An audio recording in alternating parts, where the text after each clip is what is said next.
तो कुछ important question में है आपका ऑब्जेक्टिव टाइप का 10i cap plus 3j cap comma 12i cap minus 5j तथा ai cap plus 11j cap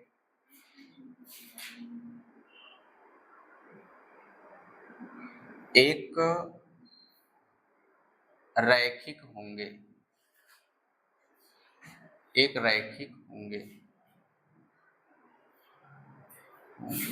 यदि a बराबर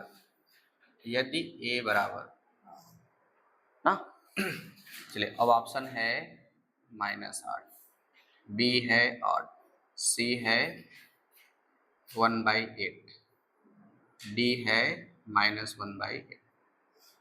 अब ये क्वेश्चन है, अब कह रहा है क्या कि रैखिक है कौन? सदिश। और देखो इसमें लिखा नहीं है क्या है, लेकिन देख कर पहचान सकते हो ना कि सदिश है कदिश है कि नहीं। अभी कैसे हैं? रैखिक हैं, तब बताओ ए की वैल्यू क्या होगी ना। चलिए ट्राई करके बताइए। बस 2 मिनट, इससे ज्यादा नहीं। चलिए तब देखिए। दिया हुआ है ना 3 सदिश, और ये कैसे हैं? कह रहा है कि रैखिक होंगे, रैखिक है नहीं, रैखिक होंगे। तो कह रहा है ए का मान बताओ कब होंगे, यानी ए के किस मान के रैखिक हो जाएंगे ना। अब हम लोग मान लेते हैं कि ए का मान पता हो गया, इसका मतलब रैखिक होंगे, अर्थात वो क्या होंगे? तीनों एक ही रेखा पर स्थित होंगे, तीनों के तीनों पॉइंट एक ही रेखा पर स्थित होंगे। चलो नाम दे दिए ए बी सी। अच्छा बताओ इन पॉइंट को क्या ऐसे हवा में रखते हैं? नहीं ना, किसी के रिस्पेक्ट में रखेंगे। हम लोगों ने पॉइंट क्या दे दिया ओ। अब इसको ऐसे मिलाइए, ये क्या होगा, ये क्या होगा, समझा ना। ये जो है हमने नाम दे दिया ये। चलो यहाँ लिखता हूँ, तो ओ ए वेक्टर ये है आपका 10i plus 3j। O B vector क्या है? ओ बी वेक्टर ये दे दिए। फिर ओ सी वेक्टर क्या है? ए आई प्लस 11j ना। अब देखो संरेख है यानी रैखिक है, रैखिक, संरेख, समांतर, समरेख, समरेखी, सब एक ही चीजें हैं ना। तो अब यहाँ देखो अगर ये रैखिक हैं तो फिर हम लोग इसको ऐसे ले सकते हैं, क्योंकि ए बी सी रैखिक है, या फिर ऐसे ओ ए वेक्टर, गड़बड़ लिख रहा हूँ क्या?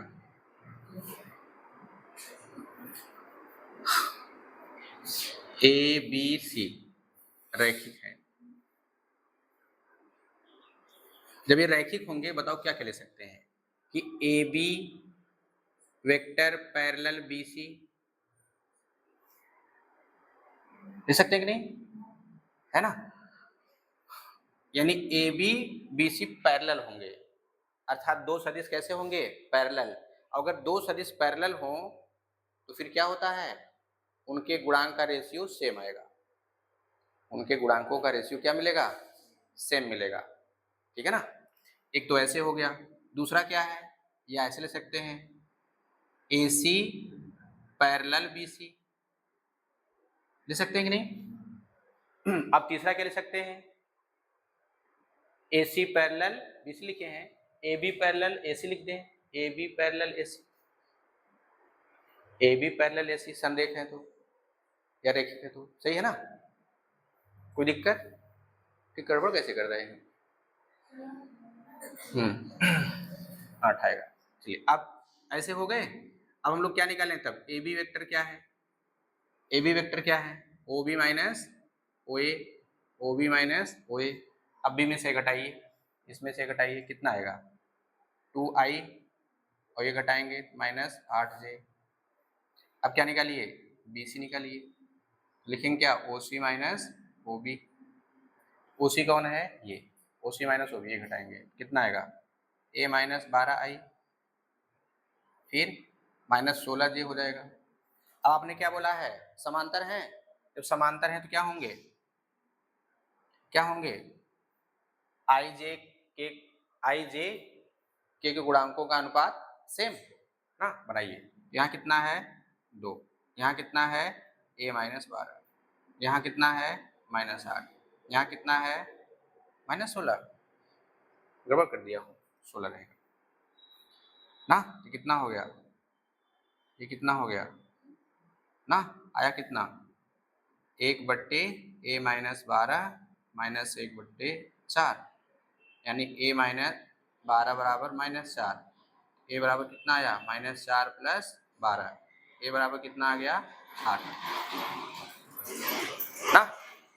अब अगर आप ऐसे करेंगे तब भी वही आएगा ना। तो AC वेक्टर निकालिए, AC वेक्टर क्या होगा, अगर मान लो आपने ऐसे कर दिया तब, तो AC vector OC minus OA vector, OC क्या है, ये है, कितना आ गया a माइनस 8 आई कैप, फिर 11 और 3 8j कैप हो जाएगा ना, इसमें से घटाएंगे। फिर क्या निकालना है, BC vector OC minus OB, OC कितना है ये, और ये हो गया, तो a माइनस 10, ये हो गया आई कैप, 11 और 3, गड़बड़ कर रहा हूँ क्या, सही होगा ना, ये हो जाएगा 16j। अब समांतर है AC पैरेलल BC, रैखिक मतलब समांतर हो गया ना। देखो पॉसिबिलिटी क्या कि ये सब बन सकते हैं तो सबसे निकाल के चेक कर लीजिए। देखो एग्जाम हाल में सब टाइम नहीं रहेगा ना, किससे निकालूं किससे ना निकालूं, ठीक है। अगर मान लीजिए आप गलती से कोई लिख दिए, अब आपको पता है ना इसे टेस्ट किया जा रहा है, चाहे ऐसे करो चाहे ऐसे करो, मान लो गलती से आपने ये वाला लगा दिया ये वाला नहीं ना, इसलिए यहाँ अपना टेस्ट करिए। 8 दूनी 16, कुछ गड़बड़ हो गया क्या, हाँ अच्छा ये -12, अब कितना आ गया ये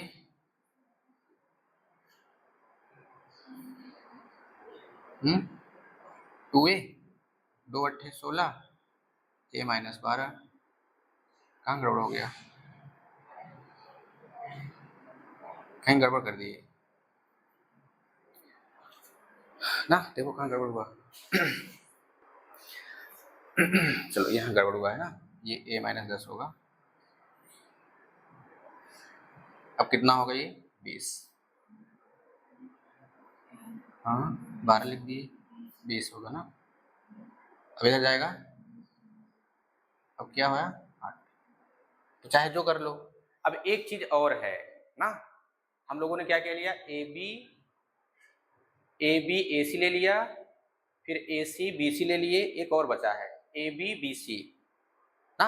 अब ए बी बी सी लेकर के चेक कर लो, अगर हम A B vector parallel B C vector ले लें ना, तो फिर क्या होगा, अब इसे चेक कर लो क्या देता है, वैल्यू नहीं देता है ना। तो क्या लिखेंगे, बी में से घटाइए, तो बी में से घटाएंगे तो कितना आएगा 2i ना। चलिए ए बी वेक्टर निकालते हैं, फिर कितना आ जाएगा -8 से, बी सी वेक्टर क्या होगा, बी सी वेक्टर ये a माइनस 12i, फिर 11 5 16, लिखा निकाल चुका हूँ क्या ये, अच्छा ये हुआ है ना हाँ क्या क्या बन गया, हमने लिया A B parallel B C, फिर क्या लिया गया है ए C B C, A C A B ना, ए सी ए बी लेना है। चलो हमने कह दिया A B A C, A B हो गया, ए सी निकालिए, ए बी ए सी, ए सी कितना आया है यह कि निकाला हूँ ना, a माइनस 10i। कुल मिलाकर के ना ऐसा चेक करने से हमारे पास एक आइडिया, गलती से अगर कोई भी लिख दिया गया ना, टेस्ट अगर अच्छा हुआ है तो अब यहाँ से क्या लिखेंगे, 2/a माइनस 10 -8/8, क्या होगा 2/a माइनस 10 -1, तो क्या आ गया a माइनस 10 बराबर -2, a बराबर कितना 10 - 2, यानी a बराबर 8। कहने का मतलब है कि चाहे जिसको ले लो, है ना, चाहे जिसको ले लीजिए। इसलिए देखो आपको संरेख प्रूफ करने के लिए कितने तरीके बताए गए थे, 3 तरीका ना। एक तो ऐसे निकाल करके ना, एक मध्य बिंदु वाला था, वो एक डिटरमिनेंट मेथड था ना, चाहे जैसे हल कर लो। अब यहाँ जैसे डिटरमिनेंट लगा सकते हैं क्या? नहीं लगा सकते। 3 वेक्टर हैं, 3 वेक्टर हैं, है ना। वेक्टर कितने हैं? 3 वेक्टर 3 है, लेकिन यहाँ देखो 2D का है, इसलिए हम लोग इसमें डिटरमिनेंट नहीं लगा सकते। हाँ, समांतर से, समांतर समरेख एक ही है। कौन सा?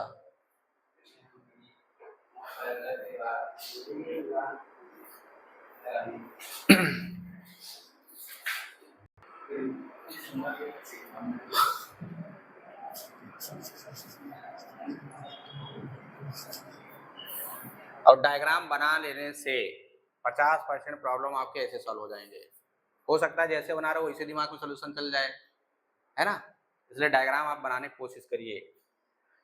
ये अब है समतल का सदिश समीकरण।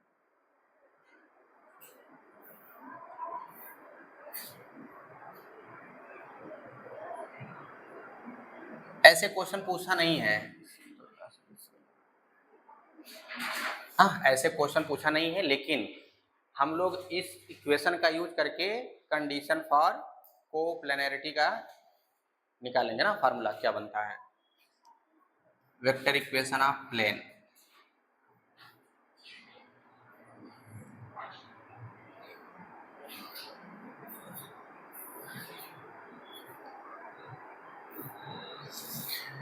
अब इसमें नंबर 1 है, एक बिंदु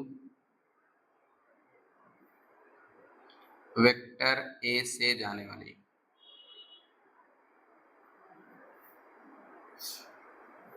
तथा 2 असमांतर सदिशों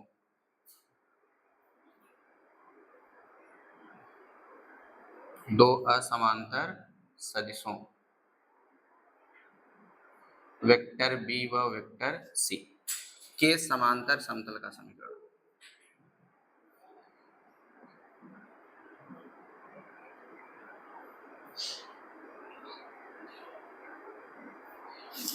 के समांतर समतल का समीकरण तो क्या होगा इसका, आर वेक्टर बराबर A vector plus lambda T B vector plus S C vector. इसका अगर प्रूफ जानना हो तो आप लोग बुक से कर लेना, और या तो फिर इसका प्रूफ हम बाद में बता देंगे ना। ठीक है, अब ये प्रूफ एक बार आप लोग ट्राई करिएगा, नहीं आएगा तो कोई जबरदस्ती नहीं है, छोड़ देना प्रूफ के लिए, लेकिन बाद में कभी समझ में तो ना कर लीजिएगा, नहीं तो मैं हिंट दे दूंगा, आप लोग कर लीजिएगा। ठीक है, ये है समतल का समीकरण ना। अब इसमें देखो क्या है, एक बिंदु वेक्टर ए से जाने वाली तथा 2 असमांतर सदिशों के असमांतर सदिश वेक्टर बी और वेक्टर सी के समांतर समतल का समीकरण। ये कैसे हैं? असमांतर हैं, अर्थात एक ऐसे ले लीजिए और एक कैसे ले लीजिए, इस टाइप का बना लो चाहे, बताओ असमांतर है कि नहीं ना, लेकिन समतली हैं, एक समतल में बने हुए हैं, ठीक है ना। अब एक वेक्टर क्या होगा, ऐसे ले लेंगे, तो अब आपको समतल का समीकरण निकालना है। अब समतल मतलब क्या, जैसे पेज है, कॉपी का पेज, किताब का पेज ना, वो समतल हो गया। अब एक समतल लेंगे ऐसे, वो इससे होकर जाए, इससे होकर जाए, लेकिन इसके क्या हो, समांतर। फिर कैसे लेंगे, ऐसे, है ना। देखो इसके समांतर है कि नहीं है, होंगे ना। तो ये क्या होगा, ये जो प्लेन है इक्वेशन निकालेंगे वो इससे होकर के जाएगा ऐसे, और इसके क्या है देखो, समांतर दिखा है ना। तो इक्वेशन क्या बनेगा, ये आर वेक्टर बराबर A vector plus T B vector plus S C vector. ठीक है,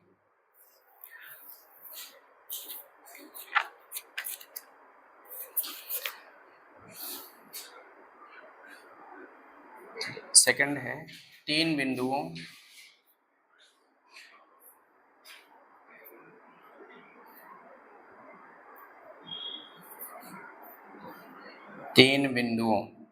वेक्टर ए वेक्टर बी व वेक्टर सी से जाने वाली या जाने वाले समतल का समीकरण।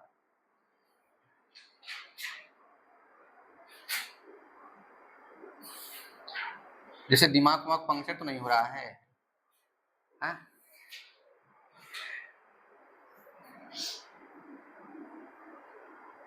दिमाग का भी कोई झल्ला जाता होगा ना।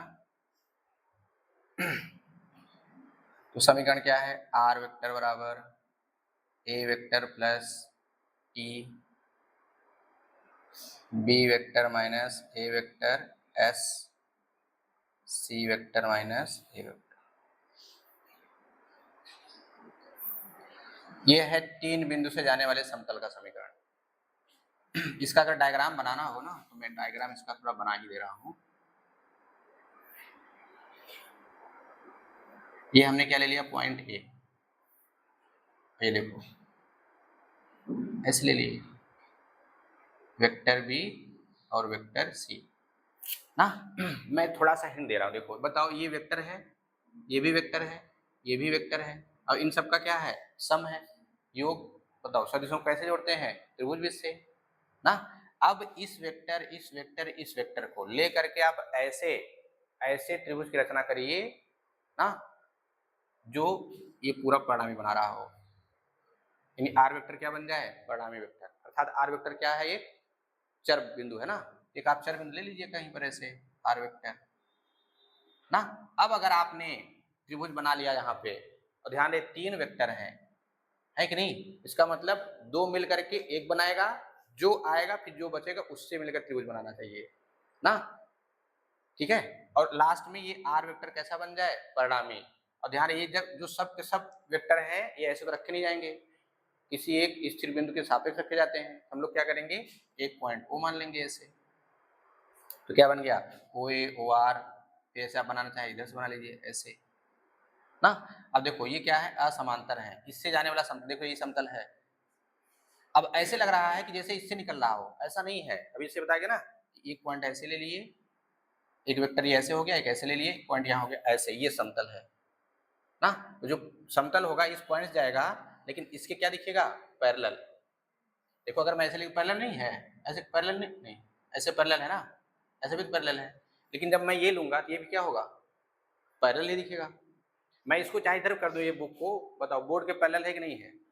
भले से लेंथ कम ज्यादा है, ये 12 सेमी 14 सेमी का हो, लेकिन बोर्ड क्या है? ज्यादा होगा, लेकिन है तो पैरेलल ना। तो पैरेलल में लेंथ से लेना देना नहीं है, बराबर भी हो सकता है, कम ज्यादा भी हो सकता है। ठीक है, चलो इसी तरीके से क्या है? 3 बिंदु। अब 3 बिंदु लीजिए, अब चाहे जैसे बना लेना। ये हमने ले लिया क्या? वेक्टर ए, ले लिए क्या? वेक्टर बी, ये क्या ले लिए? वेक्टर सी ना। अब ऐसे समतल का जैसे 3 गोली ले लो, इसी पर रख दो ऐसे, या फिर गोली जमीन पर रख लो और एक पेज लो ऐसे ना। जैसे जैसे आप प्रेशर करके करते जाएंगे, गोली क्या होगा? ऊपर चला आएगा। तो हम लोग क्या कहेंगे? वो जो कागज था वो तीनों गोलियों से होकर जाता है। वैसे यहाँ पर ये क्या है? एक समतल जो तीनों बिंदु से होकर जाएगा। और ये बिंदु कैसे हैं? वेक्टर के फॉर्म में, इसलिए जो इक्वेशन आएगा वो किस रूप में आएगा? वेक्टर फॉर्म में ना।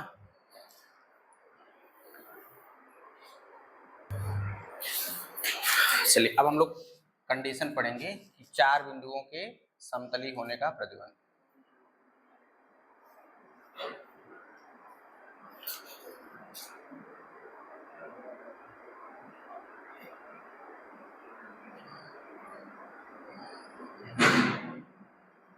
चार बिंदुओं के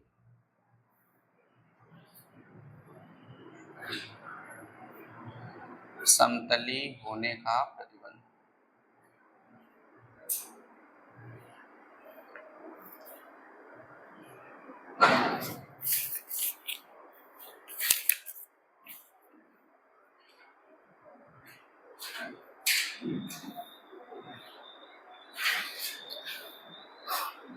कंडीशन फॉर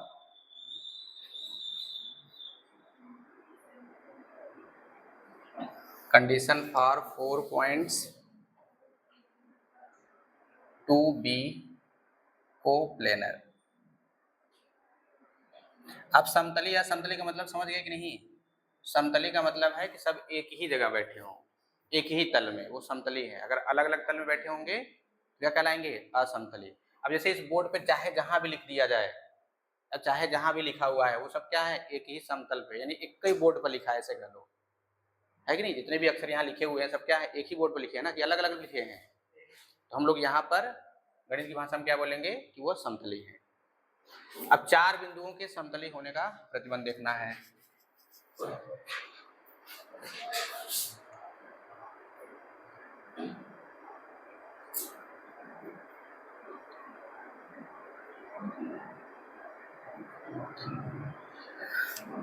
चार बिंदुओं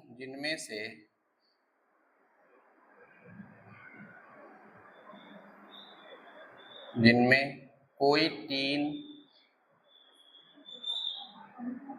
समरेख न हो,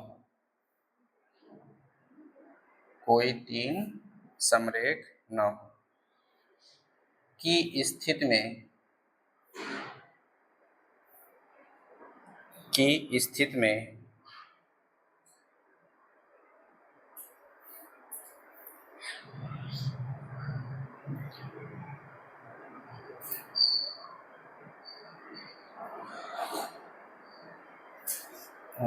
क्या के स्थित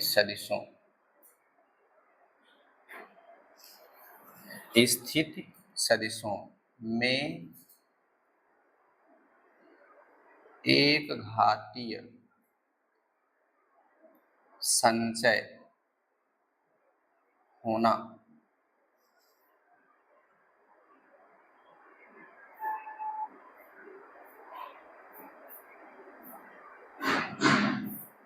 जिनके गुणांकों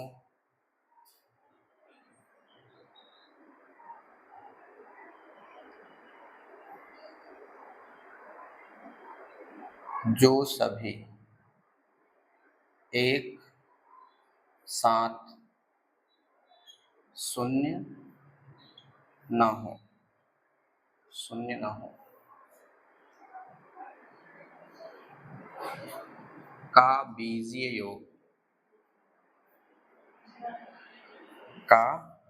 योग शून्य हो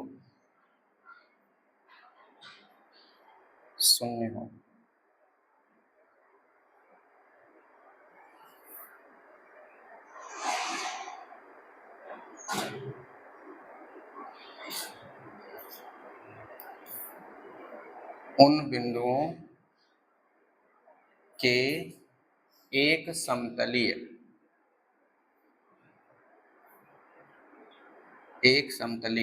होने का आवश्यक एवं पर्याप्त प्रतिबंध है।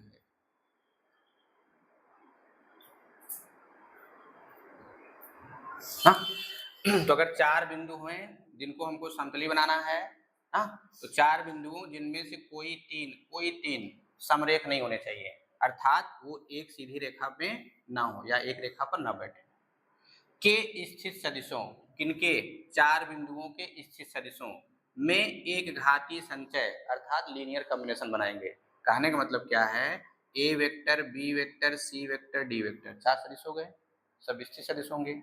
जब स्थित सदिश होंगे तो किसी बिंदु के रिस्पेक्ट में रखेंगे, और चारों में से कोई तीन एक सीधी रेखा में नहीं होना चाहिए ना, में एक घातीय संचय बनाएंगे। तो कितनी एक घातीय संचय मतलब लीनियर कॉम्बिनेशन बनाना है। तो लीनियर कॉम्बिनेशन बनाने के लिए क्या चाहिए? जितने वेक्टर उतने ही अदिश होने चाहिए, स्केलर, जितने वेक्टर उतने स्केलर। के लीनियर कॉम्बिनेशन के प्रोडक्ट का सम किसके बराबर आ जाए? 0 के।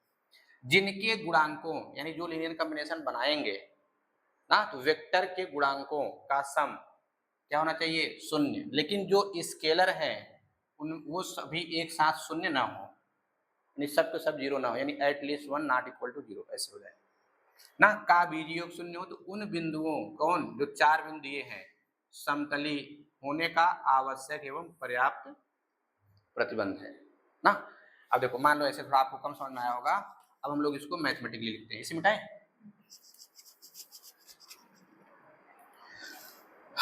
अर्थात vector A, vector B, vector C व वेक्टर डी।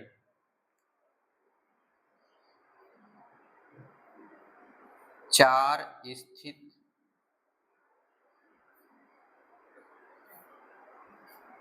सदिश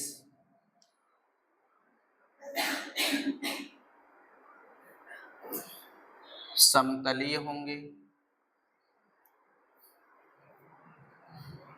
समतलीय होंगे यदि चार अदिश जो कि सभी शून्य, चार अदिश x1, x2, x3 व x4 जो कि सभी शून्य नहीं है या ना हो, ऐसा हो कि, ऐसा हो कि, अब देखिए इसके करेस्पॉन्डिंग हमने ये लिया x1, b के करेस्पॉन्डिंग x2, c के करेस्पॉन्डिंग x3, d के करेस्पॉन्डिंग x4। अब इनका क्या बनाइए, लीनियर कॉम्बिनेशन। तो x1 a vector, x2 b vector, x3 c vector, x4 d vector बराबर क्या हो जाए, जीरो वेक्टर, तथा x1 plus x2 plus x3 plus x4 बराबर जीरो ना। तो यही कंडीशन है ना। तो चार स्थित सदिश समतलीय होंगे ना। अगर चार अदिश x1, x2, x4 जो सभी शून्य न हो, ऐसा हो कि इनके लीनियर कॉम्बिनेशन का सम जीरो हो जाए और जो स्केलर है ना उनका सम भी क्या हो जाए, जीरो। तो ऐसी तो आपने उसमें पढ़ा था समरेखी के लिए, एकदम वही कंडीशन है, अलग नहीं है। तो अब उसमें जैसे जैसे आप निकालते थे वैसे वैसे यहाँ निकाल सकते हैं हाँ। तो अब इस तरीके से आपका ये टॉपिक ना फिनिश होता है। अब एक्सरसाइज आप लोग इस पे करिएगा, जैसे आप समरेख के क्वेश्चन किए थे सेम टू सेम ऐसे ही। वहां पर हम लोग क्या करते थे, डिटरमिनेंट निकाल के जीरो बनाते थे, तब भी बोलते थे समरेखी है। अब यहाँ अगर चार वेक्टर हो जाएंगे तो हो सकता है 4 ऑर्डर का डिटरमिनेंट बने ना, फिर उसका स्टैंडिंग मान निकालो जीरो हो जाए, ठीक है ना। लेकिन इतना लंबा नहीं पूछेगा आपसे, बहुत पूछेगा एग्जाम वगैरह में तीन, क्योंकि 4 ऑर्डर का हो जाएगा ना तो उसका डिटरमिनेंट निकालना आसान काम नहीं है ना। पहले क्या करेंगे हम लोग, उसको 3 ऑर्डर के डिटरमिनेंट ब्रेक करेंगे, फिर 3 को 2 में ब्रेक करेंगे, तब जा करके आएगा। इसलिए इतना लंबा कैलकुलेशन आपसे पूछेगा नहीं, बहुत पूछेगा ना तो आपसे रिजल्ट पूछ सकता है ना। अगर ऐसे ऐसे वेक्टर हैं, इनके अदिश सदिश ऐसे हैं, तो फिर समतली होने के लिए निम्नलिखित में से शर्त होगा ना। अब देखो इतना बराबर जीरो दे दे, ये नॉट इक्वल टू जीरो दे दे, या ये क्या कह दे, नॉट इक्वल टू जीरो, ये क्या कह दे, जीरो कह दे, दोनों नॉट इक्वल टू जीरो बना दे, फिर तीसरा क्या करे, चौथा क्या करे, दोनों में जीरो कर दे, है ना। तो इस तरीके से समतली के लिए क्वेश्चन पूछ सकते, लेकिन बड़े बड़े सोल्यूशन वाले नहीं पूछेंगे ना। हाँ मेंस में पूछ सकता है,